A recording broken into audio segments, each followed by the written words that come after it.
2026 నూతన సంవత్సర వేడుకల సందర్భంగా ఆయా రాజకీయ పార్టీల నాయకులు ఇండ్ల వద్ద జనాలు కిటకిటలాడినారు.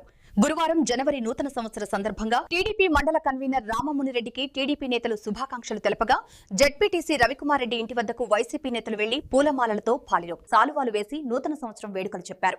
అలాగే టీడీపీ ఫైనాన్స్ కార్పొరేషన్ మాజీ డైరెక్టర్ మహమ్మద్ షబ్బీర్ కూడా టీడీపీ నేతలు అధికారులు శుభాకాంక్షలు తెలిపారు. కాంగ్రెస్ పార్టీకి చెందిన పీసీసీ రాష్ట్ర అధికార ప్రతినిధి తులసిరెడ్డికి, టీడీపీ జిల్లా కార్యదర్శి ఎస్పీ జయరాం రెడ్డికి కూడా ఆయా పార్టీల నాయకులు, అధికారులు, ఆయా పాఠశాలల కరెస్పాండెంట్లు నూతన సంవత్సర వేడుకలు చెప్పడంతో రాజకీయ నాయకుల ఇండ్ల వద్ద ప్రజలతో, అభిమానులతో, కార్యకర్తలతో కిటకిటలాడినాయి.